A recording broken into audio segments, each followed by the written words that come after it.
खैर तो है, आप कुछ ज्यादा परेशान नजर आ रहे। मैं एक बहुत बड़ी मुसीबत में फंसा हूं। अल्लाह खैर करे। कौन सी मुसीबत? गुल मोहम्मद के बच्चे जवान हो गए और उसकी शादी को एक अरसा गुजर गया, लेकिन उसकी दूसरी शादी का मसला हमारे लिए आज तक एक मुसीबत बनी हुई है। गुल मोहम्मद के दुश्मन तो ये गांव छोड़कर बाहर चले गए। यहाँ की गली कूचों में तो फकीरे के कदमों के निशान भी बाकी नहीं रहे। फकीरा गांव छोड़ गया है, लेकिन गैरत का साथ नहीं छोड़ा उसने। वो कल भी मेरे पास आया था। तो आखिर वो चाहता क्या है? उसके इरादों का मुझे इल्म नहीं, लेकिन मैं इतना जानता हूं कि उस जिद्दी और हठधर्म इंसान की आंखों में आज भी मेरा भाई एक कांटे की तरह खड़कता है। अजीब शख्स है। गांव छोड़ के भी वो गुल मोहम्मद को यहाँ बर्दाश्त नहीं कर सकता।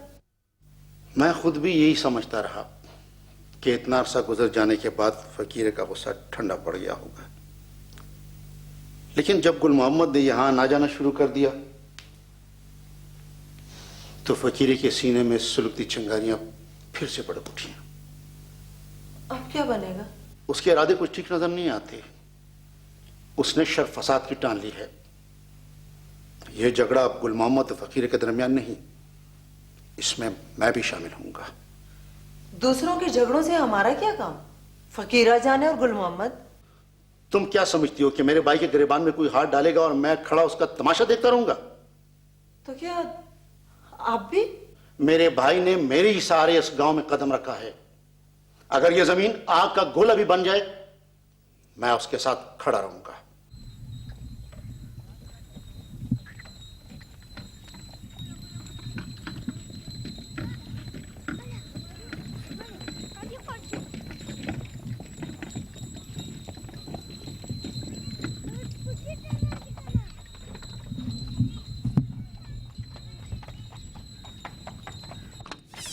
क्या बात है दुलिया, बड़े स्पीड में जा रहे हो। अब तो तुम बांडे के खान बन गए। गांव की खानी तो हम तुम्हारे लिए छोड़ गए, और क्या चाहते हो? गांव छोड़कर भी आजकल गांव के बड़े चक्कर लगा रहे हो। खैर तो है दुलिया, क्या बात है? गांव हम छोड़ गए थे इंसानों के लिए, शैतानों के लिए नहीं, और तुम शैतानों का साथ देने लगे हो मलंगे। शैतान? हमारे दुश्मन, हमारे मुखालिफ। गड़े मुर्दों को काटने से कोई फायदा नहीं है दुलिया। ये दुश्मनी की आग एक दफा भड़क उठी ना, तो इनके शोलों से कोई महफूज नहीं रहेगा। इस आग को भड़काने में तुम्हारा भी हाथ है जरगुला। गुल मोहम्मद खुद नहीं, शेर खान के कंधे पर सवार होकर इस गांव में दाखिल हुआ है। शेर खान अपने भाई के रिश्ते से कैसे इनकार कर सकता है? उन्हें भाई अजीज है तो फिर हमसे दोस्ती की उम्मीद न रखे।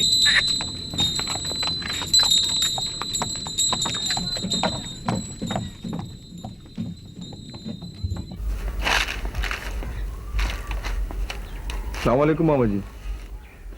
हाँ, तुम्हारे पर्चों के मुतालिक मैंने तुमसे पूछा नहीं। कैसे हुए तुम्हारे पर्चे? बहुत अच्छे मामा जी। शाबाश, ऐसी अच्छी अच्छी बातें किया करो मेरे सामने। नतीजा कब निकलेगा? उसमें तो भी वक्त लगेगा मामा जी। पता नहीं इस बारे में इतना बेसब्रा क्यों हो रहा। बेसब्री किस बात की? हाँ हाँ नासिर बेटे, हम बूढ़े हो गए ना। अभी तो आपकी उम्र। जो लोग जवानी का पल पल अपनी वजूद की आग में सुलग सुलग कर गुजार दें, वो वक्त से पहले बूढ़े हो जाते हैं। मुझे इस किस्म की बातें पसंद नहीं है मामा जी। लेकिन मुझे इस किस्म की बातें करने की आदत हो गई है नासिर बेटा। दिल जले तो होंठों से भी आग बरसती है। देखो ना खान, नासिर खान हमारे लिए सर्दियों का पक्का बंदोबस्त करके आया है। ये एक तुम्हारे लिए, एक मेरे लिए। ये किस लिए? मेरे पास थोड़े से पैसे बचे थे और ये स्वेटर मुझे अच्छे भी लगे और सस्ते भी। इन चीजों की हमें क्या जरूरत है? पैसे बच गए थे तो हमारे लिए एक दो डब्बे कारतूस के लिए आते। कारतूस? हमारे काम आते हैं ना बेटा। लेकिन मैंने हमेशा बारूद की बू से नफरत की है। बारूद? हाँ मामा जी, गंदक की बदबू और धुएं की वजह से इंसानी तारीख की फिजा हमेशा के लिए आलूदा हो चुकी है। बारूद की इस आग ने तहजीब और शराफत के चेहरों को बिगाड़ कर रखा है। कुछ समझ में आ गई इनकी बात खान? इसने दुनिया में किताब के अलावा देखा ही क्या है, लेकिन मुझे किताबी बातों से कोई दिलचस्पी नहीं। किताब तो आपने मेरे हाथों में थमा कर रखी है, इस अजाब में तो मुझे आपने मुब्तला किया है। लेकिन किताब मैंने तुम्हारे लिए पसंद की थी और बंदूक अपने लिए। लेकिन मामा जी, ये दोनों साथ साथ नहीं चल सकते। चल क्यों नहीं सकते? चल सकते हैं, लेकिन जिन्हें चलाने का तरीका आता हो। देखो अली, मैं तुमसे आफताब के बारे में कुछ कहना चाहता हूं। तुम्हें उसका खास तौर पे ख्याल रखना होगा। जी। मेरा बेटा एक इंतहाई गैर जिम्मेदार किस्म का लड़का है और तुम्हें कदम कदम पर उसे गाइड करना पड़ेगा। देखिए काका जी, जहां तक काम का ताल्लुक है तो वो अपने काम में किसी दूसरे की मुदाखलत को अपनी तौहीन समझता है। ये बेवकूफ़ी है उसकी। रही जिम्मेदारी की बात, तो वो खुद आप उसको सौंप चुके हैं। इसकी वजह तुम बेहतर समझते हो बेटा। लेकिन आप ये भी जानते हैं कि वो अपने काम में ज्यादा दिलचस्पी नहीं लेता, और इस बात का मेरे पास कोई हल नहीं। ये हल तुम्हें तलाश करना होगा बेटा, ये जिम्मेदारी तुम्हारी है। वो तो ठीक है, लेकिन उसके मिजाज के बारे में आप जानते हैं। हाँ, मैं जानता हूं कि मेरे बच्चों के मिजाज उनकी माँ की वजह से किसी हद तक बिगड़ चुके हैं, लेकिन बेटा तुम एक अक्लमंद नौजवान हो।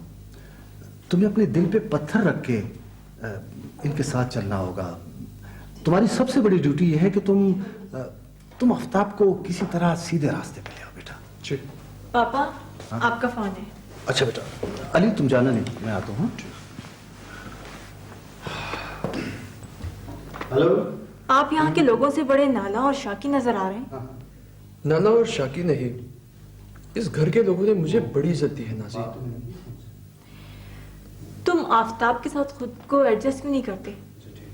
ये बात हम सब फील करते हैं। बाज बातें करने की नहीं, कर सकने की भी होती है, और उसमें हमारी मर्जी और ख्वाहिशों को बहुत कम दखल होता है। हर ख्वाहिश के लिए कोशिश का एक रास्ता भी होता है। कोशिश तो मैंने की है, और मैं समझता हूँ आफ्ताब खुद बड़ा अच्छा और ठीक ठाक लड़का है, लेकिन उसकी कंपनी और उसके दोस्त, उसको उन आवारा और औबाश किस्म के दोस्तों से अलहदा करना तुम्हारा काम है अली। That's your duty. जी। चलो ना जोशी, तुम्हारी बारी है। फिर किस ख्याल में खो गए जोशी? मैं तो इस मौसम के बारे में सोच रहा हूँ। मौसम तो वाकई बड़ा सुहाना है, बहुत ही हसीन। और हसीन मौसमों में खूबसूरत चेहरे भी आंखों के सामने आ जाते हैं। खूबसूरत चेहरे?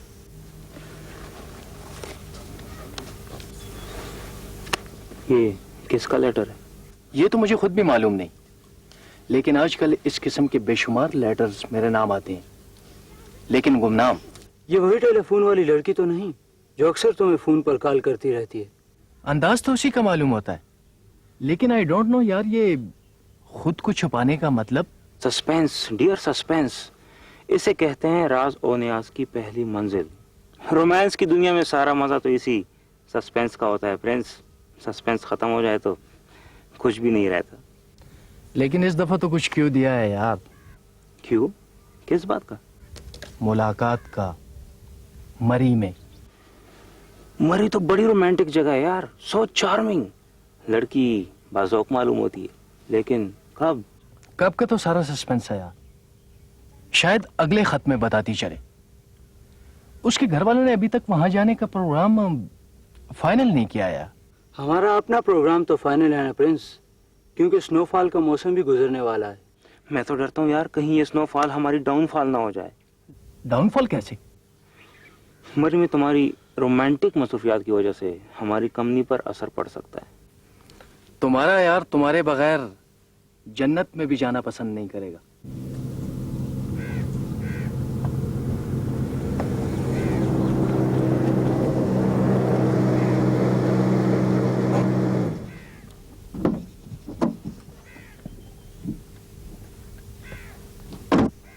यार ये कौन आ गया? मेरे पापा का इंटेलिजेंस डिपार्टमेंट। इसे जरूर पापा ने भेजा होगा। मैं अपनी गाड़ी तुम्हारे लिए छोड़ता हूँ और मैं इसके साथ जा रहा हूँ। ओके।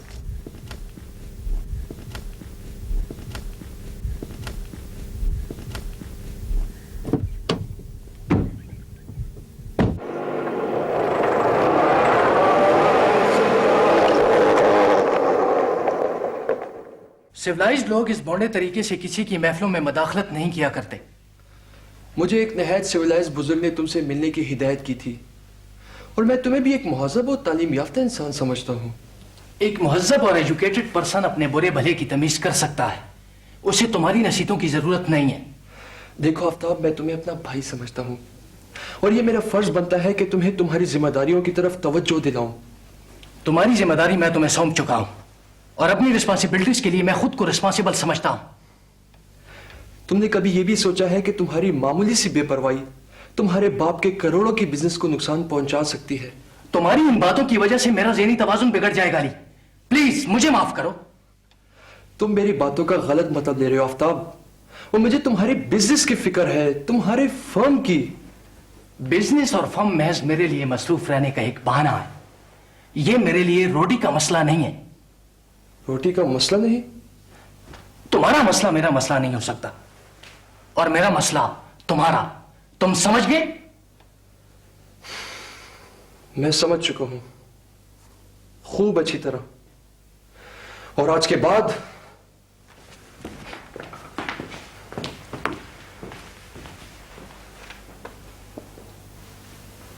ये बंदा बड़े गुस्से की हालत में निकला है सर। इसे मैंने इसकी हैसियत बता दी है खादिम हुसैन। पराए कपड़े पहनकर ये लोग अपनी हैसियत भूल जाते हैं। इन लोगों की वजह से हमने गांव जाना छोड़ दिया और पापा ने फिर से कुल मोहम्मद साहब ने इसे सर चढ़ाया हुआ है और अब तो बेगम साहबा के घर से भी इसको कॉल आते रहते हैं।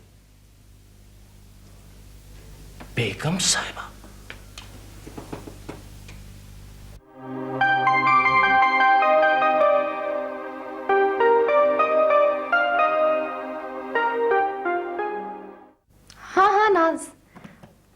हाँ, लाइन कट गई थी। तुम्हारी बात भी मैं सोच लूंगी। सोच की तो इसमें यकीनन गुंजाइश है।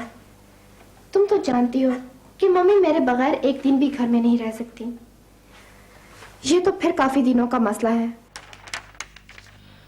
देखो ना, इस विजिट के लिए मैंने पापा को बड़ी मुश्किल से राजी करवाया है और वो भी इस शर्त पर कि तुम भी हमारे साथ चलोगी। अंकल मेरा इस कदर ख्याल रखते हैं नाज। तुम्हारा ख्याल तो हम सब रखते हैं ज़ेब, एक तुम हो के। तुम्हें तो मेरी मजबूरियों का इल्म है नाज।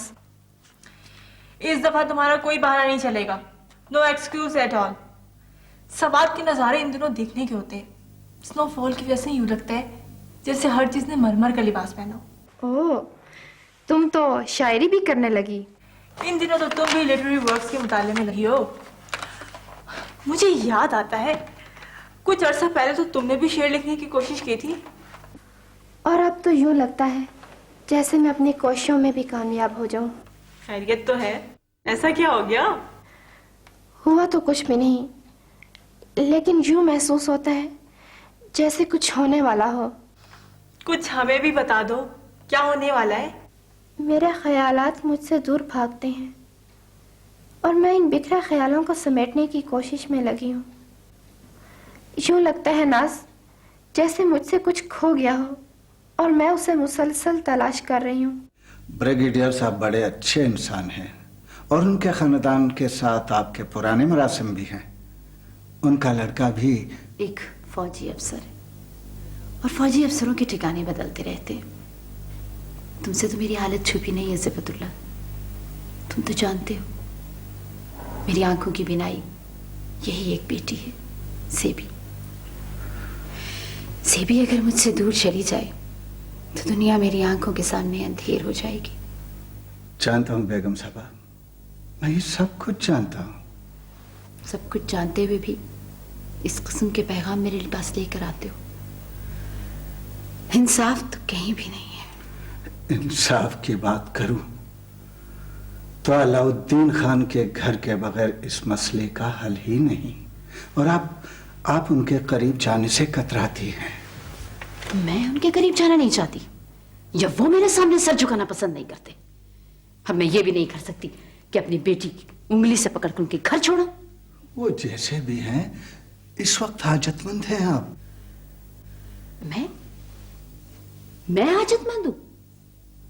इतनी उम्र गुजर जाने के बाद भी तुम्हें बात करने का सलीका नहीं आया सिफतुल्ला?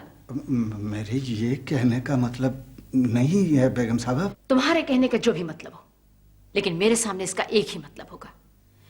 एक अलाउद्दीन खान के आगे सर झुकाने का यह मतलब होगा कि मैं सारी दुनिया के सामने आंखें झुकाती फिरूं। सारी दुनिया का आपके घर से क्या वास्ता? तुम नहीं जानते सिफतुल्ला, इस खानदान के लोग हमेशा से ये समझते रहे हैं कि नरीना औलाद ना होने की सूरत में खान बहादुर साहब का घर उजड़ा है, लेकिन इस घर की आबादी की खातिर मैं मिन्नतों का कशकोल लेकर उनके आगे कभी हाथ नहीं फैलाऊंगी। ये बातें बहुत पुरानी हो चुकी हैं। इन बातों को आप भूल जाएं तो बेहतर होगा बेगम साहबा। बातें पुरानी हो गई, वक्त बदल गया, लेकिन उन लोगों की आदतें और नियतें नहीं बदली। उनके सरों से गुरूर और तकब्बुर का नशा नहीं उतरा। उनके नवाबी और रईसाना ढंग वही पुराने हैं। उन्होंने जिंदगी भर मुझे मेरी गुर्बत के ताने दिए, और अब मैं उनके सरों को अपने कदमों में झुकाकर दम लूंगी।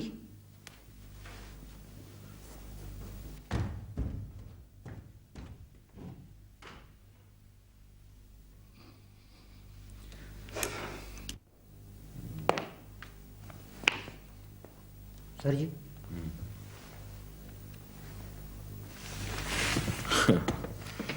WA Vicky from Batagra. हाँ भेजो।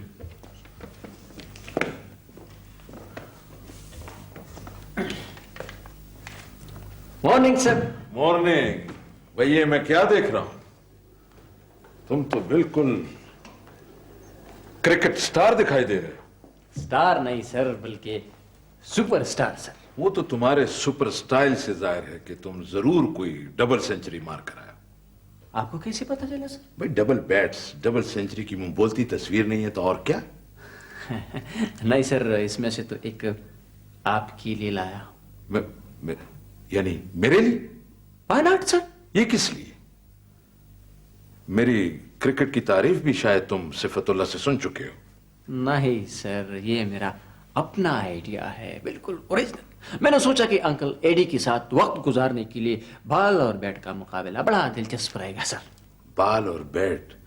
यानी तुम्हारे ख्याल में दुनिया का सबसे फारगुल बाल, बेकार, निकम्मा, फजूल एंड व्हाट नॉट शख्स मैं ही हूं?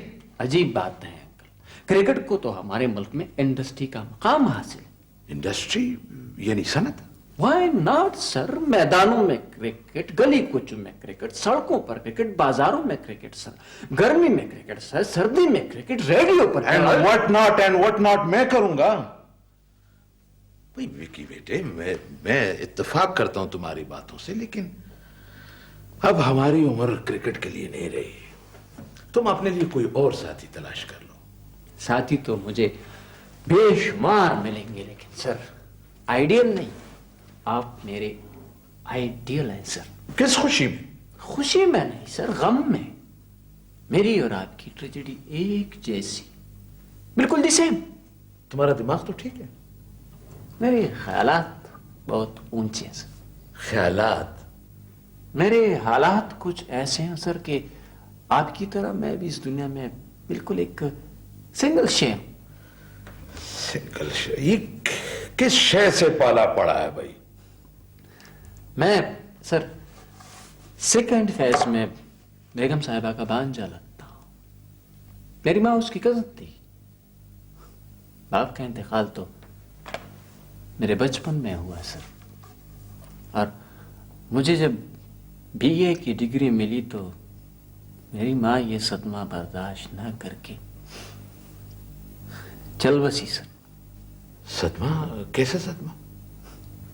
माँ ने बड़ी आजिजी और तंगदस्ती में मुझे पढ़ाया था सर, और डिग्री हासिल करने के बाद जब उसे यह पता चला कि मेरी तालीम का कोई खास मकसद नहीं है, तो वो मेरे तारीख मुस्तकबिल की शाख में क्लीन बोल्ड हो गई। क्या हो गई?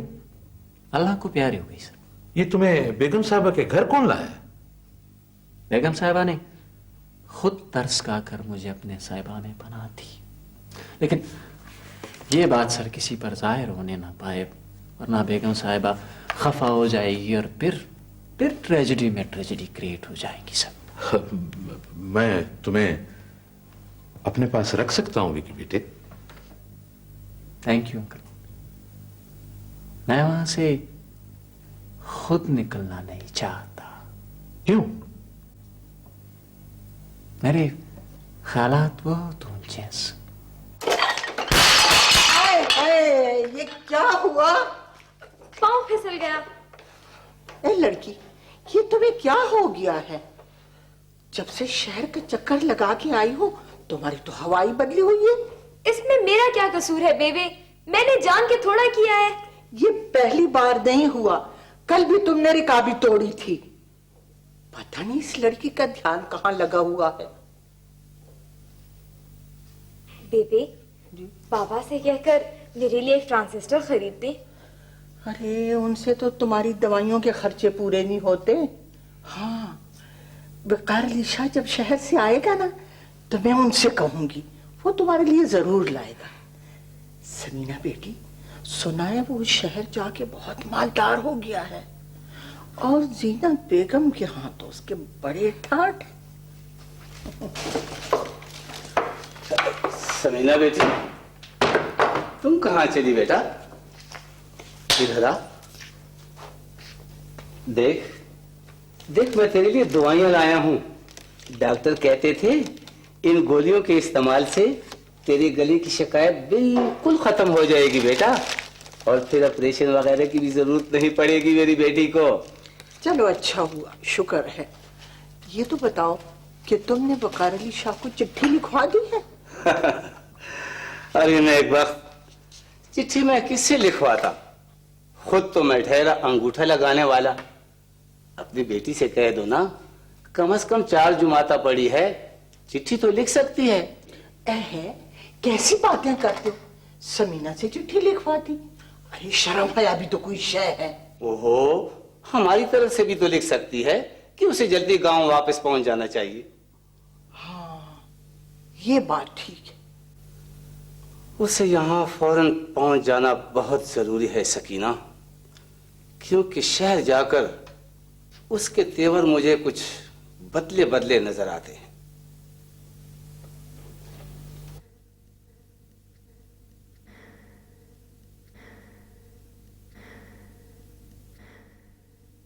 जो अधूरी रह गई थी वो कहानी सोचना, क्या अकेले बैठकर बातें पुरानी सोचना। जब किसी साहिल पे मेरा ध्यान आ जाए तुम्हें, किन जजीरों की तरफ बहता है पानी सोचना।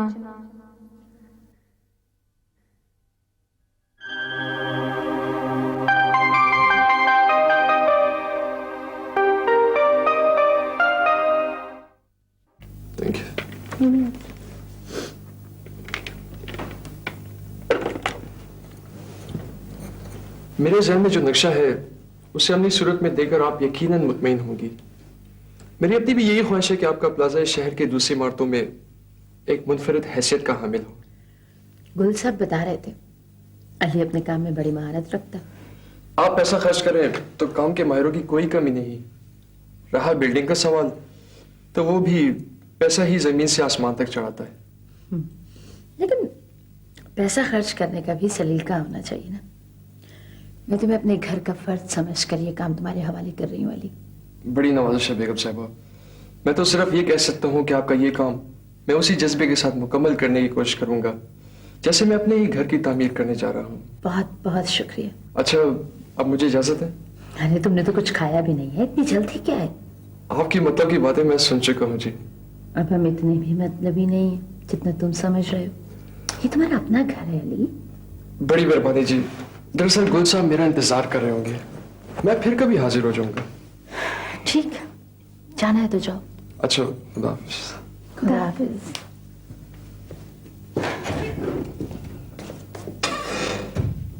आपने काम शुरू करने का फैसला कर ही लिया? तुमसे पूछे बगैर। मुझसे पूछे बगैर? ये आप क्या कह रही हैं मम्मी? इस बिल्डिंग को मुकम्मल करने के लिए मुझे तुम्हारी जायदाद का कुछ हिस्सा बेचना पड़ेगा ज़ेबी। जायदाद के बारे में तो मैंने कभी सोचा भी नहीं। आप मेरी नजरों के सामने हो तो ये मेरे लिए सब कुछ है मम्मी। और मैं तुम्हें देखती हूँ तो मेरे दिल में एक ही हसरत पैदा होती। कौन सी हसरत मम्मी? काश तुम्हारा कोई भाई होता।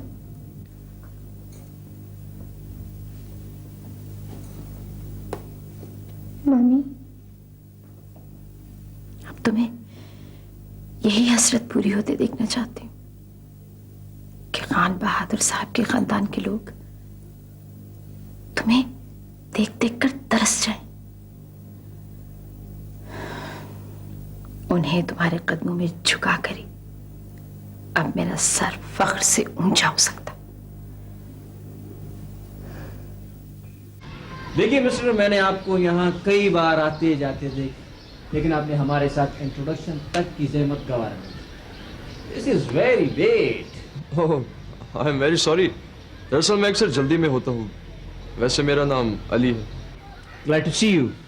मुझे विकी कहते हैं। इसका असल नाम विकार अली शाह है। Please uncle, please. ठीक है, अब मुझे देर हो रही है। दोबारा यहाँ आकर फुर्सत में आपके साथ खूब गपशप होगी। आप फिर भी आएंगे? क्यों, आपको कुछ एतराज है? एतराज तो नहीं, अलबत्ता ये पूछ सकता हूँ कि आपका आना यहाँ किस मकसद से है। मेरे कहने का मकसद यह है कि आपकी यहाँ मुसलसल आमद-ओ-रफ्त की बैकग्राउंड क्या हो सकती है।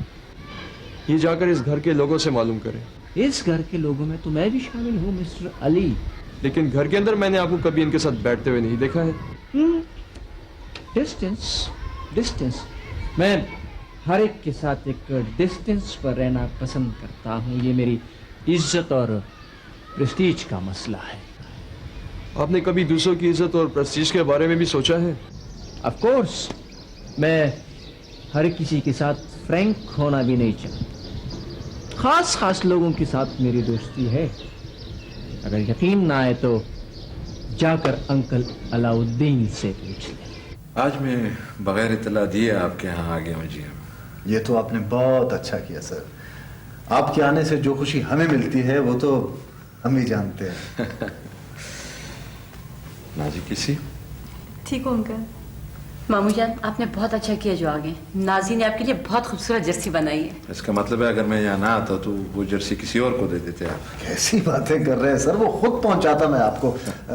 नाजी बेटा दौड़ के ला दो जाओ। मम्मी, बेटा वो मेरे कमरे की अलमारी में पड़ी है मैरून रंग की जर्सी। खुद ही तो तुमने बनाई है और अब मुझसे पूछती हो। चलो जाओ बेटा, जल्दी से लेकर आओ, जाओ। इससे आप लोगों के मुझ पर बड़े एहसानात हैं। आप तो हमें खिदमत का मौका ही नहीं देते सर। मुझे सब कुछ याद है जी। वो तुम्हारे घर के खाने, फ्रूट के क्रेट, बीमारी की हालत में तीमारदारी, आपकी मोहब्बत और इल्तफात एंड व्हाट नॉट। बेटा ये खुद दो अपने मामू को। ये रंग मामू पर बहुत जचता है। मुबारक हो मामू जान। Thank you.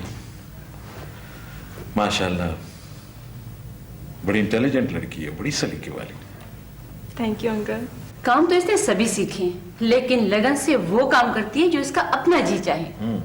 यकीन करें जी, एक आलू से 100 किस्म की चीजें बनाने का हुनर जानती है ये। आलू क्या, ये एक टमाटर से 100 डिशेस तैयार करती है। मैं ये नहीं समझा कि आप इसकी तारीफ कर रहे हैं या आलू टमाटर की। वो नफी का मतलब ये है कि आजकल की अक्सर एजुकेटेड लड़कियां उमूर खानदारी में ज्यादा दिलचस्पी नहीं लेती। हाँ, ये तो हर किसी की अपनी जाती काबिलियत और शराफत पर मुनहसर है। तरबियत की भी बात होती है मामू जान। लेकिन किस्मत की भी बात होती है। मालूम नहीं हमारी ये बच्ची किस खुश नसीब का घर बसाएगी। मैं अपनी बेटी को गैरों के घर में नहीं जाने दूंगी मामू जान। इसकी शादी होगी तो अपने ही अजीजों में। अजीज? और आपसे ज्यादा हमें और कौन अजीज हो सकता है? मैं समझा नहीं। जब से बेगम साहबा ने अपना इरादा बदल लिया है और हमने उनकी नीयत भांप ली, तो मैंने और नाजी के पापा ने आपस में मशवरा किया कि नाजी का रिश्ता बदर से हो जाए।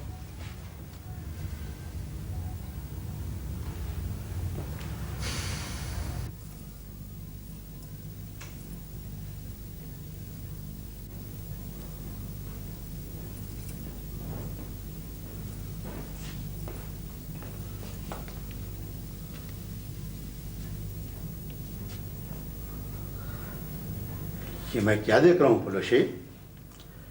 किसी के यहाँ शादी पे जाना है क्या? किसी और ख्याल से निकाल लिया है मैंने ये हार। वैसे तुम्हें कैसा लगता है? गए दिनों की याद आ गई है क्या? आने वाले वक्त की फिक्र है मुझे। नाजी के गले में अच्छा लगेगा ना? तुम्हें बड़ी जल्दी है अपनी बेटी की शादी की।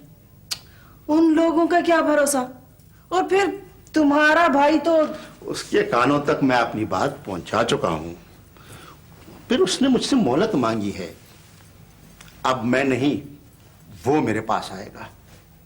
बहू बेटियों के रिश्तों में बार बार जाना पड़ता है, और फिर आपने तो चलते चलते मुंह से एक हर्फ निकाल लिया और घर आकर आराम से बैठ गए। ये भी कोई बात हुई भला? तुमसे ज्यादा इस बात का गम मुझे खाया जा रहा है पुलशी। तुम्हारा क्या, तुम तो दूसरी लड़की को भी बहू बनाकर घर ले आओगी, लेकिन गुल्लू ने इनकार कर दिया तो मुझे दूसरा भाई नहीं मिलेगा। तभी तो मैं तुमसे बार बार कह रही हूं कि इस बात का जल्दी से कोई फैसला हो जाए। फिलहाल तो फकीरे का मसला हमारे लिए अजाब बना हुआ है। सोचता हूं कि उस बेहुदा आदमी की जबान किस तरीके से बंद करूं।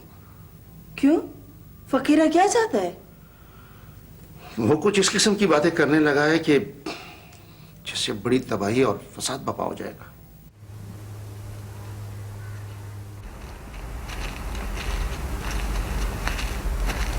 नासर बेटे,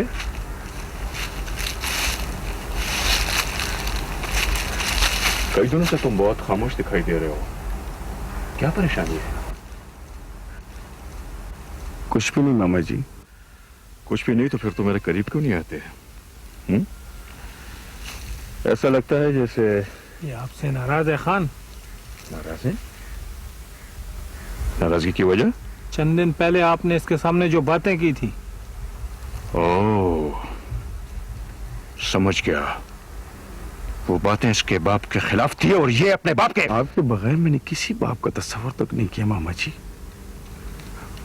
मुझे किसी और की परवाह नहीं, सिर्फ आपकी फिक्र है। मेरी फिक्र है तुम्हें? हाँ मामा जी, आपका वजूद ही मेरे लिए रोशनी का मीनार है, और अगर आपको कोई नुकसान पहुंचा तो ये दुनिया मेरी आंखों के सामने अंधेरा हो जाएगी। रोशनी और अंधेरे की पहचान है तुम्हें? अगर अंधेरे और उजाले में तमीज कर सकते हो तो फिर तो तुम्हें यह भी मालूम होगा कि रोशनी और तारीकी हमेशा से एक दूसरे के मुकाबले में खड़ी हैं, एक दूसरे से बरसरे बेकार हैं।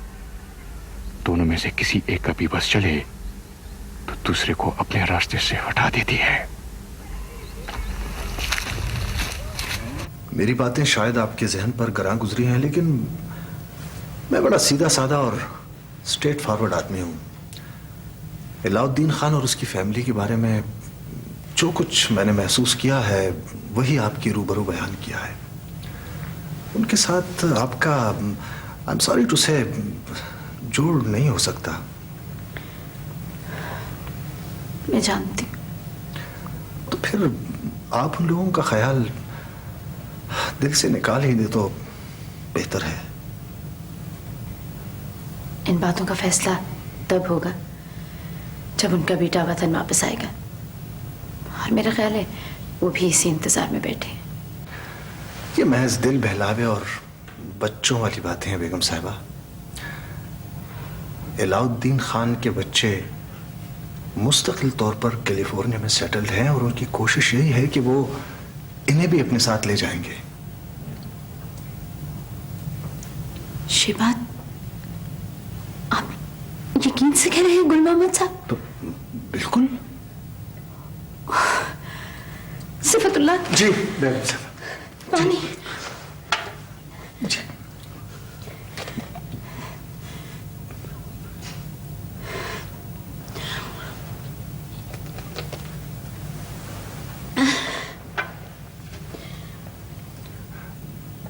बेगम साहिबा आपकी तबीयत?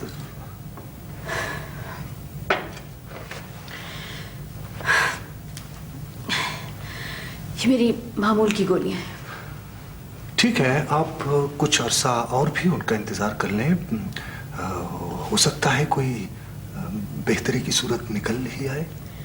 मैंने अपनी बेटी अलाउद्दीन के बेटे के नाम लिखी तो नहीं है, ये मेरी अपनी मर्जी की बात है। जी। अस्सलाम वालेकुम अंकल। वालेकुम अस्सलाम बेटा, कैसी हो? ठीक हूँ। वो बेगम साहब आपने जमीन के बारे में भी तो मुझसे बात की थी। जमीन के बारे में तो मैं आपको बता ही चुकी हूँ और कीमतों का अंदाजा आपको होगा। मैं चाहती हूँ कि जल्द से जल्द उसे भेज कर बिल्डिंग का काम शुरू कर दूँ। ठीक है, मैं आज ही किसी अच्छी पार्टी का इंतजाम करता हूँ।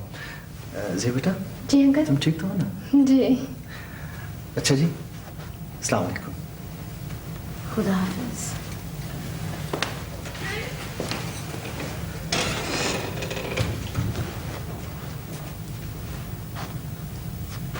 बेगम साहबा, मुझे इस शख्स की बातें अच्छी नहीं लगी। तुम कहना क्या चाहते हो? ये आदमी इंतहाई चालाक और खुदगर्ज दिखाई देता है। सिफतुल्लाह, हमारा भी कुछ तजुर्बा है बेगम साहबा। ये तो तुम्हारी पुरानी आदत है। गुल मोहम्मद साहब के बारे में इस किस्म की फिजूल बातें करने की कोई जरूरत नहीं है। वो हमारे हमदर्द और खैर खां हैं। बेगम साहिबा से जमीन की फरोख्त के बारे में बात हुई सर? हाँ, उनकी तरफ से ओके का सिग्नल मिल गया है। अब तुम अपनी प्रोग्रेस बताओ। इस बारे में मैं 2 पार्टियों से बात कर चुका हूँ। इनमें से एक मतलब की पार्टी, बड़ी साउंड। तुम अपने मतलब की बात करो। मतलब से मेरा मतलब अपना ही है सर, आप बेफिक्र रहे, तमाम लाइन सीधी हो जाएगी। से अपने लिए मैंने 30% का मार्जिन छोड़ा है।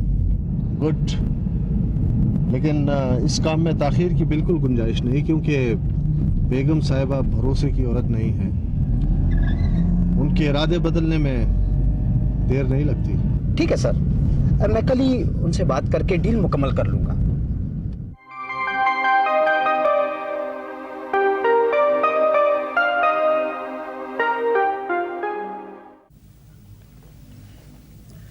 अच्छा किया यार, तुमने आखिर हमारा खोज लगा ही लिया। क्या मतलब? तुमने एड्रेस दिया था मुझे? एड्रेस तो सही था, लेकिन हमारा क्वार्टर शहर की एक गुमनाम और मजाफाती बस्ती में वाक़या है। यहाँ के लोग भी तकरीबन एक दूसरे के लिए अजनबी हैं। तुम्हें तो यहाँ पहुंचने में काफी दिक्कत का सामना करना पड़ा होगा। अरे यार, ढूंढने से तो खुदा भी मिल जाता है, और तुम तो ठहरे हमारी तरह अदनसी मखलूक। वो तो हम हैं। वो तुम्हारा पार्टनर कहाँ है? जावेद सिविल सेक्रेटरीट में असिस्टेंट है, बड़ा डॉली जिगर है।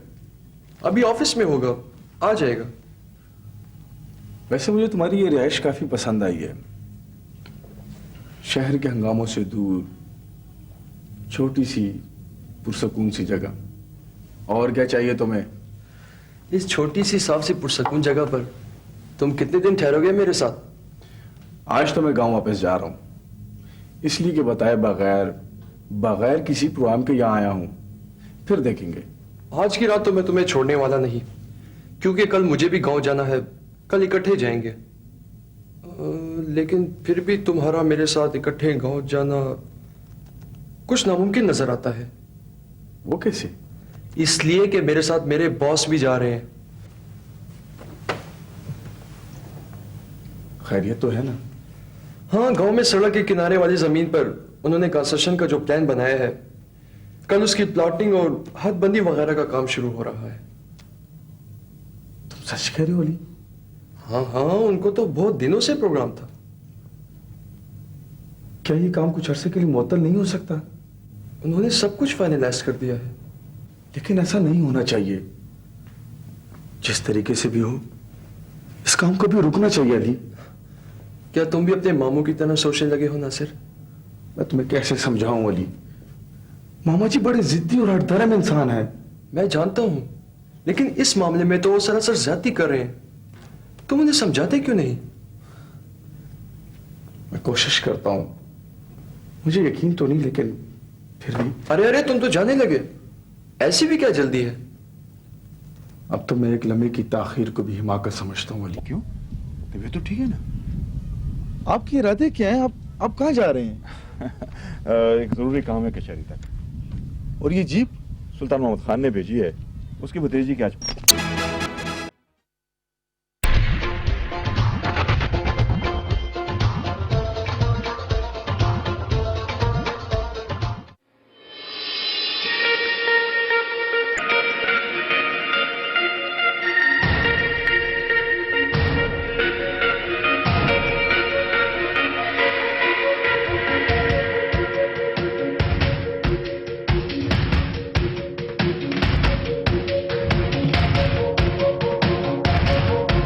दरियाफ्त और पैदावार, मकामी गैस के तहफ़्फ़ुज़ और कीमतों का तरीकाकार तय करने के लिए बड़े पैमाने पर कौमी इत्तेफाक राय की ज़रूरत है। PTV न्यूज़ से खुसूसी गुफ्तगू करते हुए बैन-ए-सूबाई राब्ते की वफाकी वज़ीर डॉक्टर फहमीदा मिर्ज़ा ने कहा है कि मुश्तरका मफादात काउंसिल के इजलास में वज़ीर आज़म इमरान खान की सदारत में तमाम सूबों और वफाक ने एक खुशगवार माहौल में मसाइल का जायजा लिया। एजेंडे का तफसीली जायजा और 3 साल की मुश्तरका मफादात काउंसिल की रिपोर्ट्स की मंजूरी अहम पेशरफ्त है। प्राइम मिनिस्टर ने खुद ये कहा कि अब मैं बड़ा रेगुलर बेसिस पे हमारी ये हुआ करेंगे इंशाल्लाह, क्योंकि हम सेक्रेटेरिएट भी जिस तरह मजबूत कर रहे हैं। लेकिन जितने सूबों के जो भी सेंसिटिव इश्यूज थे और जो मसाइल थे, सबको प्राइम मिनिस्टर ने सुना और सब सारे सूबे बड़े फोर्थ कमिंग थे और जहाँ जहाँ कॉपरेशन की ज़रूरत